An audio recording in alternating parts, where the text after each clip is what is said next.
Bharat America रिश्तों का नया दौर। दोनों देशों के बीच व्यापार समझौता, अतिरिक्त टैरिफ हटा। विकसित भारत की ओर नया कदम। मेक इन इंडिया में है दम।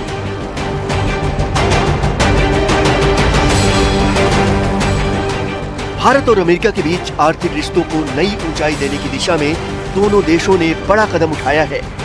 भारत और अमेरिका ने इंटरिम ट्रेड एग्रीमेंट के फ्रेमवर्क पर सहमति बना ली। इसके साथ ही अमेरिका ने भारत पर लगाया गया रूसी तेल आयात से जुड़ा 25% अतिरिक्त टैरिफ हटा लिया। ये वही टैरिफ था जो अगस्त 2025 में रूस यूक्रेन युद्ध के बीच अमेरिका ने भारत के रूसी तेल खरीदने को लेकर लगाया था। प्रधानमंत्री मोदी ने इसे ग्रेट न्यूज बताते हुए अमेरिका के राष्ट्रपति डोनाल्ड ट्रंप को धन्यवाद दिया। पीएम मोदी ने कहा कि ये समझौता केवल व्यापार तक सीमित नहीं रहेगा, बल्कि ये दोनों देशों के बीच भरोसे, निवेश और तकनीकी सहयोग को और मजबूत करेगा। पीएम मोदी ने सोशल मीडिया प्लेटफॉर्म एक्स पर लिखा,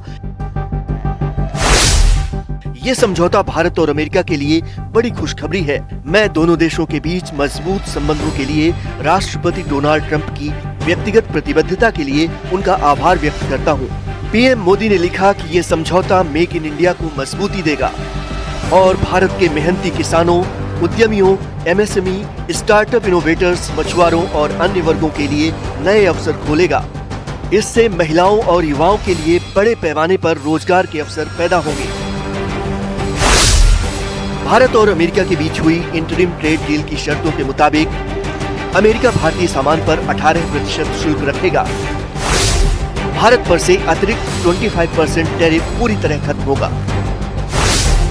भारत अमेरिकी शराब, फल, नट्स, सोया ऑयल पर टैक्स घटाएगा, तो वहीं भारतीय दवाइयों, हीरे और विमान पार्ट्स को अमेरिकी बाजार में राहत मिलेगी। विमान और ऑटो पार्ट्स पर टैरिफ में अमेरिका छूट देगा और भारतीय मेडिकल डिवाइस और आईटी से जुड़ी बाधाएं हटाएगा।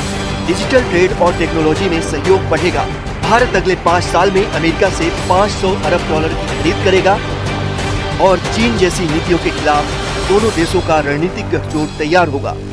आज जो है वो इस तरह का, आज देश में ये जो डील हुई है, देश की हित सुरक्षित है, भारत के हित 100% सुरक्षित है। ये सरकार ने बार बार कहा है। माना जा रहा है कि इस समझौते से भारत का अमेरिका को $48 अरब का निर्यात बढ़ सकता है। इससे भारत के कृषि, उद्योग और टेक्नोलॉजी सेक्टर को बड़ा फायदा मिलेगा और ये समझौता उन क्षेत्रों को मजबूती देगा जहां भारत तेजी से आगे बढ़ रहा है, जैसे स्टार्टअप इकोसिस्टम, एमएसएमई सेक्टर और डिजिटल इनोवेशन। हालांकि कांग्रेस सांसद मनीष तिवारी ने ट्रेड डील पर सवाल उठाए हैं। मनीष तिवारी ने संसद में उद्योग और कृषि पर इसके असर और समझौतों की शर्तों पर विस्तृत चर्चा की मांग की। वहीं अमेरिकी ट्रेड रिप्रेजेंटेटिव ऑफिस ने भी बयान जारी किया है, जिसमें कहा गया है कि भारत अमेरिका समझौता ट्री नट्स और ड्राई डिस्टिलर ग्रेन से लेकर रेड सोरघम और ताजे प्रोसेस्ड फलों तक अमेरिकी उत्पादों के लिए नया बाजार खोल देगा। खास बात यह है कि अमेरिका की तरफ से जारी स्टेटमेंट में भारत का जो नक्शा दिखाया गया है, उसमें पीओके समेत पूरे कश्मीर और अक्साई चिन को भी भारत का हिस्सा दिखाया गया है। सांसद सदानंद मास्टर ने राज्यसभा में अपना पहला भाषण दिया। 31 साल पहले हुई आपबीती बताई और कृत्रिम पैर निकालकर राजनीतिक हिंसा की बानगी दी है, जिसके बाद पीएम मोदी भी उनके मुरीद हो गए। पीएम मोदी ने न सिर्फ उनकी संसद में तारीफ की, बल्कि उनकी सराहना करते हुए सदानंद मास्टर को एक लेटर भी लिखा है। क्या लिखा है इस लेटर में, आपको एक रिपोर्ट के जरिए दिखाते हैं।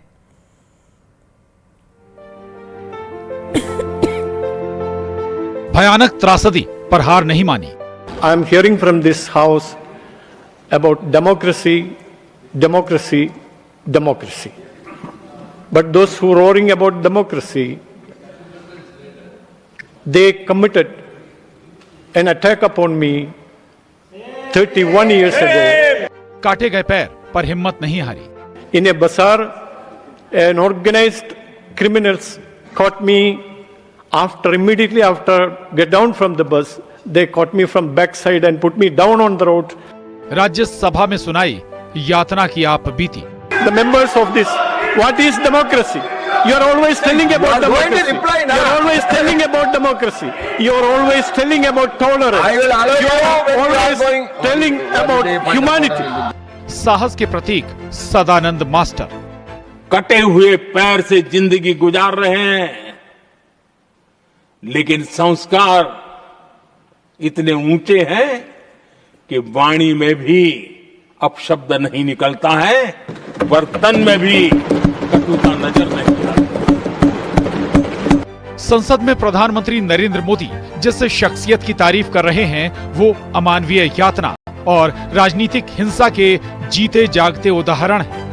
तभी तो उन्हें प्रधानमंत्री नरेंद्र मोदी ने जीवित शहीद और नैतिक साहस का प्रतीक बताया। वैचारिक असहमति के कारण एक नौजवान के, और वो भी एक टीचर, शिक्षक के प्रति गर्व से, आदर से देखा जाता है, उसके पैर काट दे, लेकिन उनको कोई खेद नहीं है, उनको कोई दर्द नहीं है। लेकिन मैं मास्टर सदानंद जी को हृदय से अभिनंदन करता हूं कि उन्होंने जिस प्रकार से इतनी भयानक हमले के बाद भी देश की सेवा का अपना व्रत जारी रखा और आज देश की नीति निर्धारण में अंदर अपना योगदान दे रहे हैं।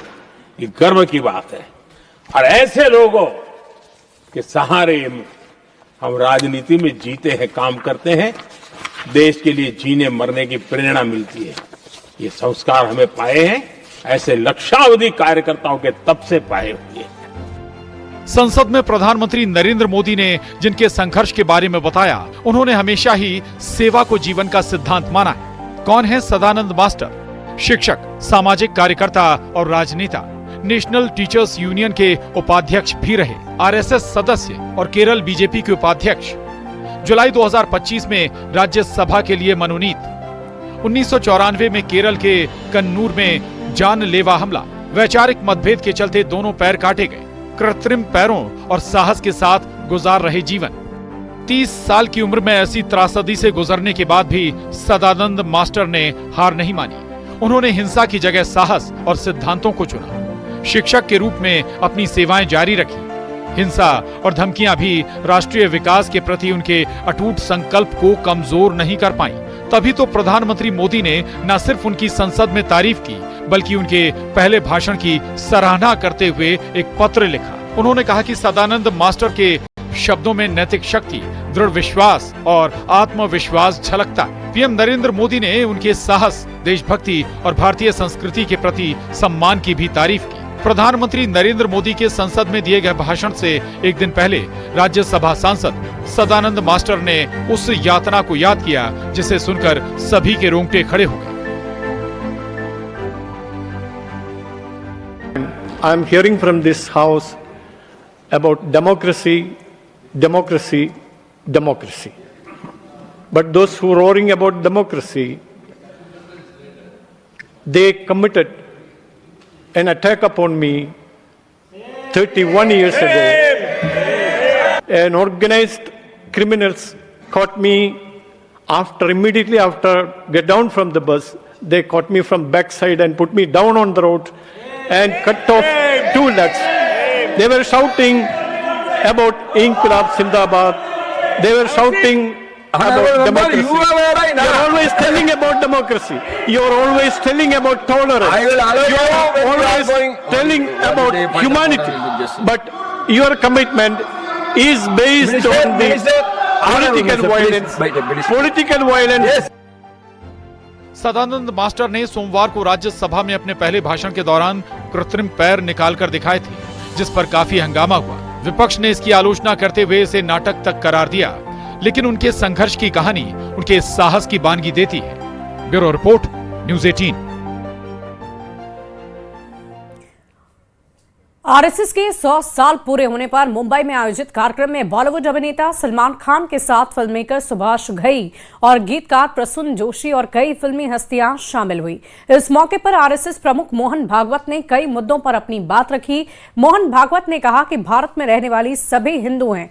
उन्होंने कहा कि आरएसएस किसी के भी खिलाफ नहीं है और न ही उसे सत्ता या पावर की इच्छा है।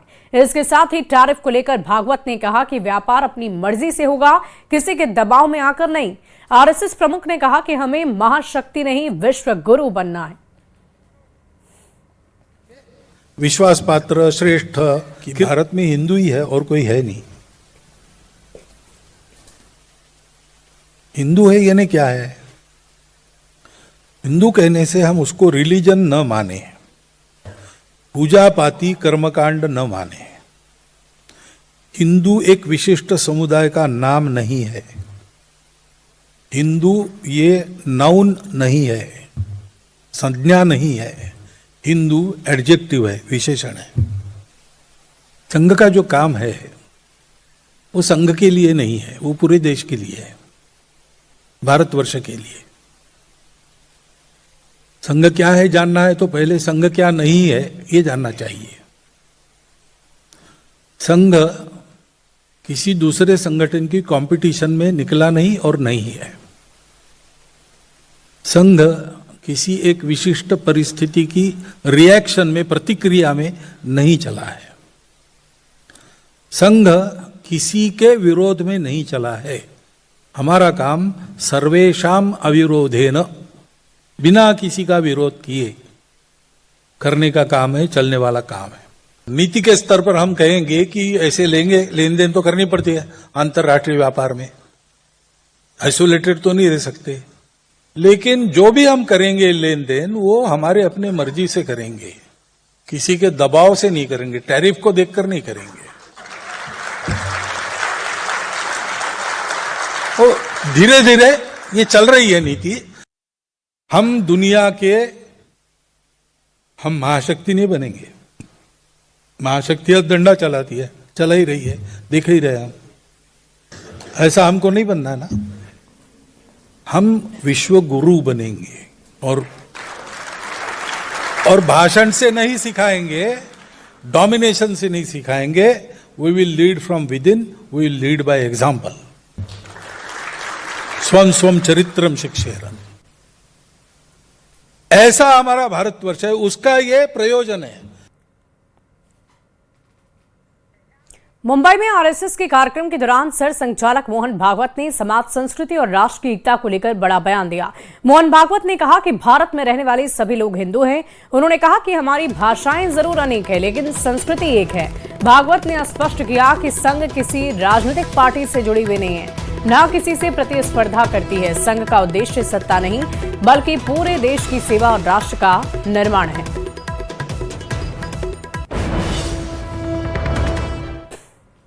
बाकी चल रहे अनेक काम है, अनेक संस्थाएं है, संगठन है, पार्टीज है, बहुत सारा चलता है। उसी के साथ बिठाकर देखना चाहते तो गलतफहमी होती है। और संघ को ऊपर ऊपर से और दूर से देखेंगे तो भी गलतफहमी होती है, क्योंकि आप हमारे कार्यक्रमों को देखते हैं। संघ के स्वयंसेवक राजनीति में भी है, लेकिन संघ पॉलिटिकल पार्टी नहीं है। कई बातें ऊपर से देखेंगे तो गलतफहमी होगी। और इसलिए संघ को जानना है तो संघ का अनुभव लेना है, संघ को आकर अंदर से देखना। संघ किसी दूसरे संगठन की कंपटीशन में निकला नहीं और नहीं है। संघ किसी एक विशिष्ट परिस्थिति की रिएक्शन में, प्रतिक्रिया में नहीं चला है। संघ किसी के विरोध में नहीं चला है। और देखिए, दिल्ली जल बोर्ड हादसे में अब एक बड़ा एक्शन हुआ है। जनकपुरी में खुले गड्ढे में गिरकर बाइकर की मौत के मामले में सब कॉन्ट्रैक्टर राजेश प्रजापति को गिरफ्तार कर लिया गया है। पुलिस जांच में सामने आई है बेबात की घटना की जानकारी मिलने के बावजूद ना तो पुलिस को सूचना दी गई, ना ही मदद की किसी तरह की कोई कोशिश हुई। इस मामले में और भी गिरफ्तारियां जल्द ही हो सकती है।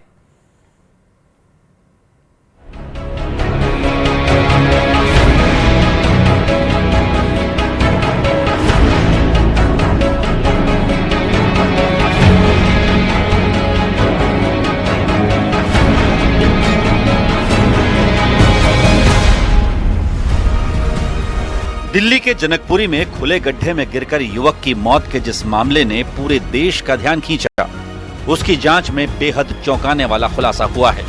पुलिस की जांच में सामने आया कि जिस हादसे में 25 साल के युवक की मौत हो गई, वो कोई मानवीय भूल या दुर्भाग्यवश हुआ हादसा नहीं था, बल्कि दिल्ली जल बोर्ड के कॉन्ट्रैक्टर और इंजीनियर्स की जानबूझकर की गई बड़ी लापरवाही का नतीजा था।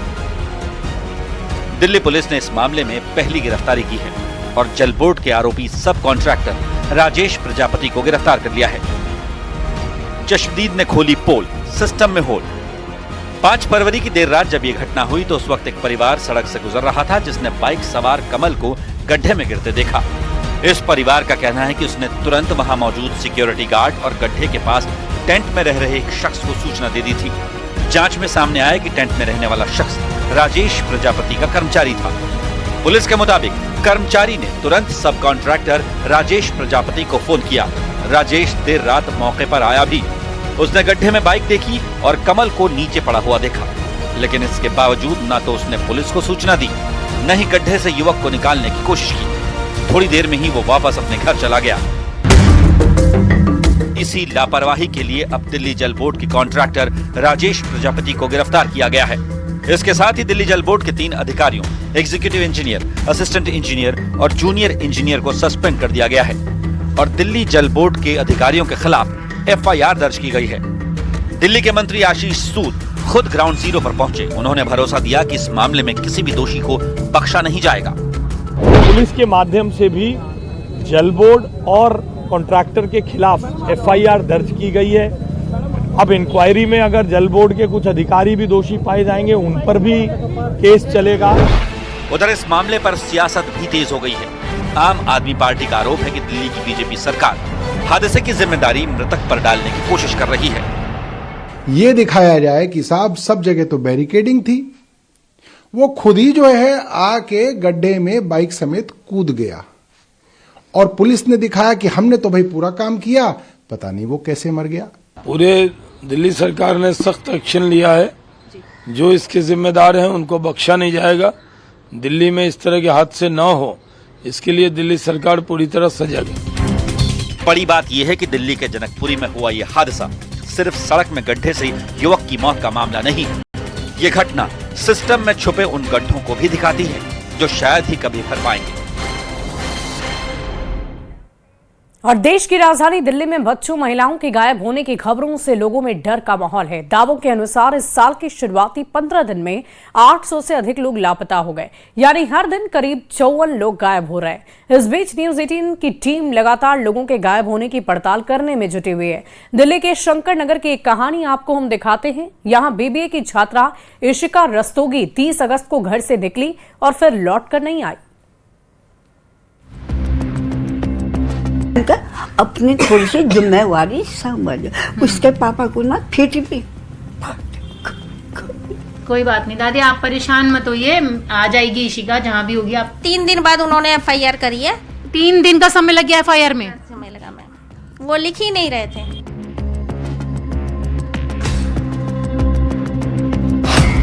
क्या हुआ शंकर नगर की इशिका के साथ?